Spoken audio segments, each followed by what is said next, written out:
Hello, my name's Edgar. I'm from the University of Sheffield Swing Dance Society, and welcome to your solo jazz taster session. Today we'll be running through some staple jazz steps from various different artists over the years, and which you can find in various different ensemble jazz routines. Before we take part in this art form, it's important to acknowledge and recognise and appreciate its history. Swing dancing was popularised in the 1920s and 30s by black American dancers whose traditional African rhythms and movements were refined and adapted and continued as an art form. It gained much more popularity in that era, and that's why it's persisted until today and is still a very popular form of dance. As an example, Leonard Reed's Shim Sham Shimmy was modernised and adapted by Frankie Manning in the sort of swing dance revival era that you can read about. That originated as a tap sequence as well. That was a tap routine, sort of considered the national anthem of tap dancing. Another example of an ensemble jazz routine is the Big Apple, or the Tranky Do as well, and the Charleston Stroll. Charleston is very closely linked to jazz itself because it all comes under the umbrella term of swing. I encourage you to go and read up more about some big names, Whitey's Lindy Hoppers, including Al Minns and Leon James and Willa Mae Ricker. Dawn Hampton, a slightly more modern dancer, but still very important in the development of swing. Of course, Frankie Manning and Norma Miller, very important names as well. I encourage you to go and read up as much as you can about the history of swing, and there are some links in the description below to video footage, YouTube footage of some of these old school dancers who we owe our art form to. We owe this to them. As we get along and learn some of these moves and I go through the steps themselves, I will note a little bit of the history of each step as far as we know it today, and I hope you have fun. Let's go! The first step we're going to look at is a Shorty George. Shorty George Snowden is a dancer that you can look up right now and see him dance. He was a shorter man, and he used this movement that he developed and coined to make himself look even shorter for comic effect. His dance partner was very, very tall, and that increased the comedy. So this is a movement purely for fun and performance. It looks like this. Usually with jazz phrasing, we start on the 8. 8 and 1 is a little setup. We just kick, step, step. And it gets our knees bending and to one side as we're standing on this leg. And then all we're doing is stepping, but we're taking our knees side to side as we do so. You want to gently roll onto the ankles. 8 and 1, 2, 3, dee da da ba da. Some styling you can do. I lifted my arms just naturally. Some people like to point at the floor and have more swinging arms. Some people have them down here.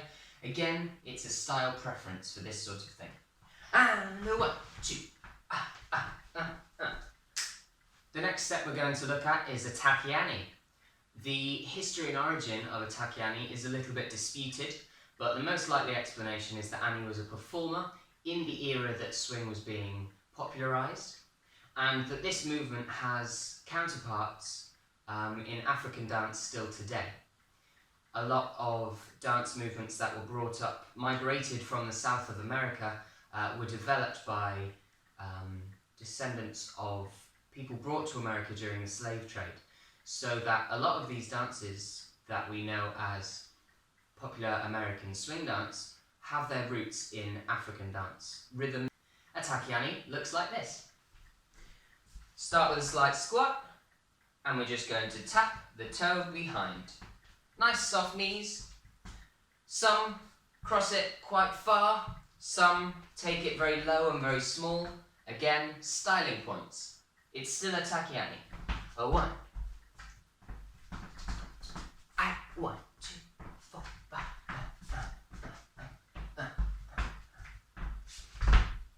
Tacky Annies. The next little step we're going to look at are Applejacks. These were developed somewhere between the 1930s and 50s, most likely in the 40s, and the name comes from Applejack liquor, where apples were used as a predominant ingredient for low-cost, easy liquor. An applejack looks like this. Step, step, step.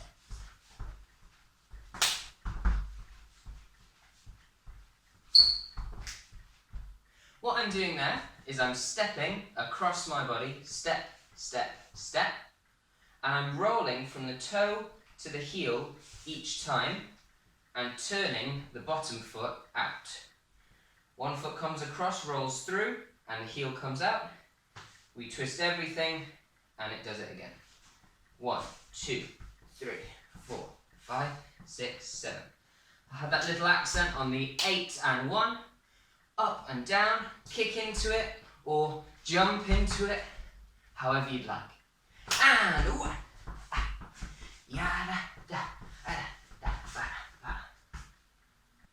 The next move we're going to look at is fall off the log. Very simply, this looks like you're falling off a log. We take a kick and 3 steps. 8, 1, 2, 3. We start on the 8 for the phrasing. 8, 1, 2, 3. Da, da, and 1. Wait, 1, 2, 3. So we kick. We step behind, side, in front. Kick, behind, side, in front. You can do all sorts of styling with it. 1, 2, 3, 4, 5, 6, 7. The next thing I'd like to look at are our half breaks and full breaks. I would heavily advise you to look up Chester Whitmore, dancer and choreographer, and he has some excellent knowledge to impart on breaks especially. In a video where he runs through some jazz steps alphabetically, he looks at TOB breaks, or Toba breaks, Theatre Owners Booking Association. There's some history there that I'd encourage you to look up. The half break looks like this.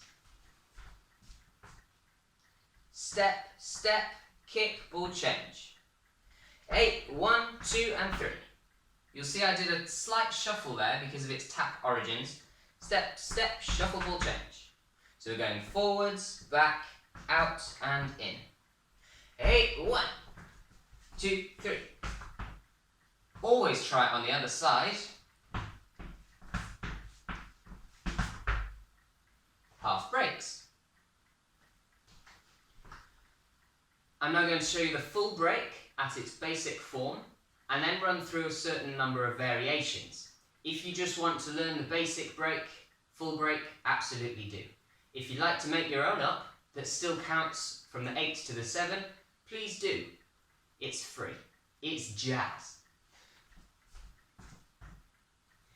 8, 1, 2, 3, 4, 5, 6, 7.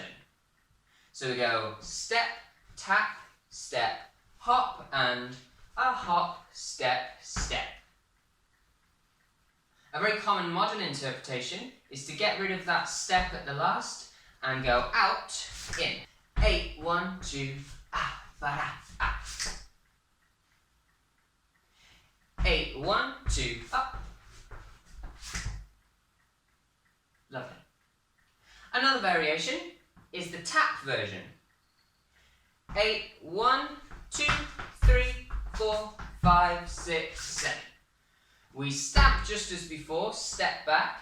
We take a shuffle to the front, shuffle to the side, shuffle the other side, a dig or a toe dig, out, in.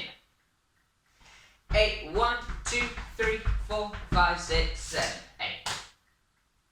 Mr. Whitmore shows us another variation that he calls the chorus girl, where you start with a little bit more of a lean and you click into that first dig, and the rest is very much the same, just with a bit more style to it, or with the steps at the end even. 8, 1, 2, 3, 4, and 5. The last variation I very quickly want to look at is something that Chester Whitmore refers to as the Cotton Club break. If you don't know what the Cotton Club is, you should look it up. 8, 1, 2, 3, 4, and 5, 6, 7. Essentially what we're doing here, instead of going straight from the dig here, we go stamp, brush through, and that's your first hop. 2 more hops just like before, and finish it how you like. Not necessarily in a first position. 8, 8, 1, a 2, and a 3, and 4. Don't mean a thing if you ain't got that swing.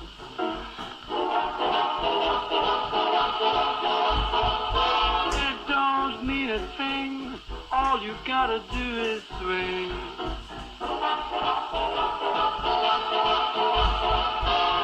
Makes no difference if it's sweet or hot. Just give that rhythm every little thing you've got. It don't mean a thing if you ain't got that swing.